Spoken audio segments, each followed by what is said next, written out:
ভাইটি ভণ্টিহঁত আজি আমি 15বিধ জ্যামিতিৰ আকৃতিৰ নাম অসমীয়া আৰু ইংৰাজীত শিকিম দেই।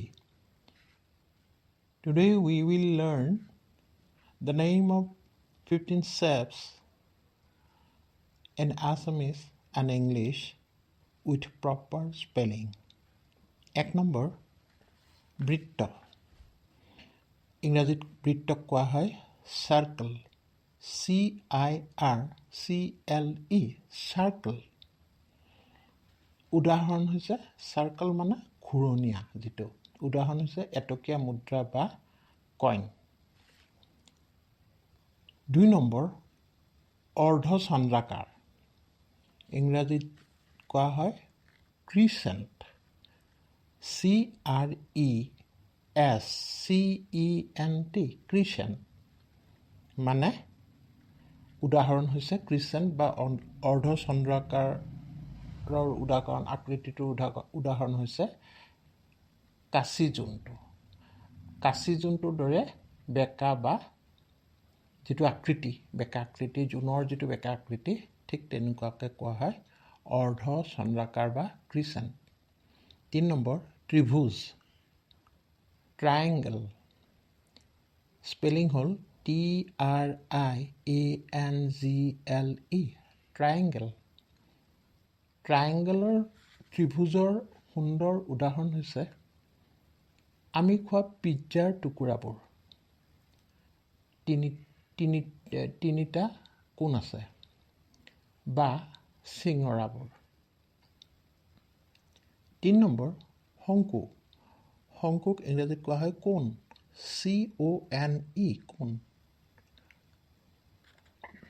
কোণ বা শংকুৰ সুন্দৰ উদাহৰণ দিবলৈ হ'লে আমি ক'ব লাগিব তেল ভৰোৱা চুপিটো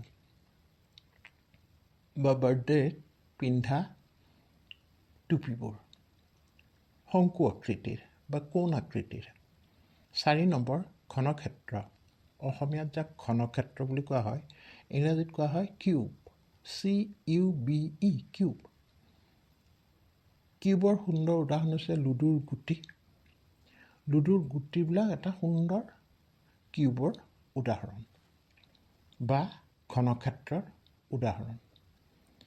5 নম্বৰ আয়তক্ষেত্ৰ। আয়তক্ষেত্ৰক ইংৰাজীত কোৱা হয় ৰেক্টেংগল।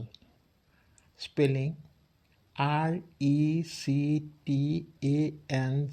RECTANGLE, rectangle. ৰেক্টেংগলৰ উদাহৰণ হৈছে দৰ্জা বা টিভি, ৰেক্টেংগল আকাৰৰ। তাৰপিছত 6 নম্বৰ হৈছে ঘনক্ষেত্ৰ। ঘনক্ষেত্ৰক ইংৰাজীত কোৱা হয় স্কুৱেৰ, SQUARE, স্কুৱেৰ। স্কুৱেৰৰ উদাহৰণ হৈছে কেৰম বৰ্ড বা দবা বৰ্ড। 4টা কোণ সমান, বাহুও সমান। 7 নম্বৰ তীৰ। তীৰ ইংৰাজীত কোৱা হয় এৰ', ARROW, এৰ'। এৰ' বা তীৰৰ উদাহৰণ হিচাপে আমি ধৰিব পাৰোঁ ৰাস্তাৰ দিশবোৰৰ ক্ষেত্ৰত এনে চিন, তীৰ চিন বা এৰ' চিন ব্যৱহাৰ কৰা হয়। তাৰপিছত 8 নম্বৰ ডিম্বাকৃতি। অসমীয়াত যিটো ডিম্বাকৃতি কয়, ইংৰাজীত কোৱা হয় ওভাল, OVAL, ওভাল। উদাহৰণ হৈছে কণী। কণীটো যিটো আকৃতিৰ হয় বা তৰমুজ বা কণীটো ওভেল আকৃতিৰ বা ডিম্বাকৃতি আকৃতি বুলি কোৱা হয়। 9 নম্বৰ হৃদয় আকৃতি, হাৰ্ট, HEART, হাৰ্ট। হাৰ্টৰ উদাহৰণ হৈছে যেনে কিছুমান কচুপাতৰ আকৃতি হাৰ্টৰ দৰে বা হৃদয়ৰ দৰে থাকে। 10 নম্বৰ তৰা।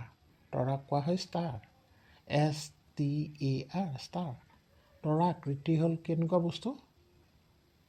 তৰা আকৃতি হৈছে তৰা মাছ বা কৰ্দৈৰ টুকুৰাবোৰ।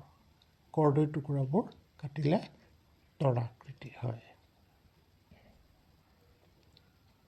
12 নম্বৰ চুঙা বা বেলন চিলিণ্ডাৰ স্পেলিং হ'ল CYLINDER চিলিণ্ডাৰ। চিলিণ্ডাৰৰ উদাহৰণ হৈছে দীঘল ফোপোলা ঘূৰণীয়া আকৃতিৰ চিলিণ্ডাৰ বা বেলন, চুঙা বা বেলন। তাৰপিছত 13 নম্বৰ হৈছে পিৰামিড। পিৰামিড স্পেলিংটো হৈছে PYRAMID পিৰামিড।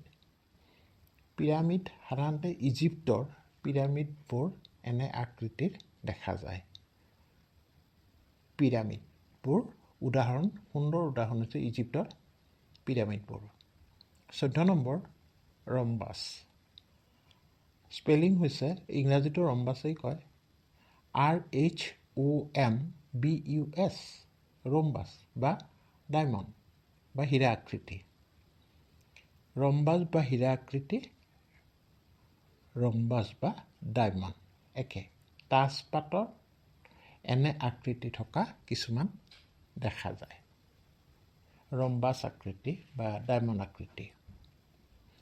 ৰম্বাছ স্পেলিংটো ক'লোৱে RHOMBUS ৰম্বাছ বা ডায়মণ্ড DIAMOND ডায়মণ্ড।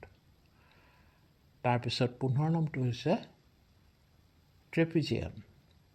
স্পেলিং হৈছে TRAPEZIUM ট্ৰেপিজিয়াম। অসমীয়াতকৈ অসমান্তৰাল বাহু বিশিষ্ট চতুৰ্ভুজ। উদাহৰণ হৈছে কেনেকুৱা কিছুমান টেবুল দেখা যায় ট্ৰেপিজিয়াম আকৃতিৰ বা কিছুমান হেণ্ডবেগ মহিলাৰ হেণ্ডবেগো ট্ৰেপিজিয়াম আকৃতিৰ দেখা যায়। গতিকে আজি আমি এই 15বিধ জ্যামিতিক আকৃতিৰ উদাহৰণ বিষয়ে উদাহৰণসহ লৈ আলোচনা কৰিলোঁ, নহয়নে বাৰু?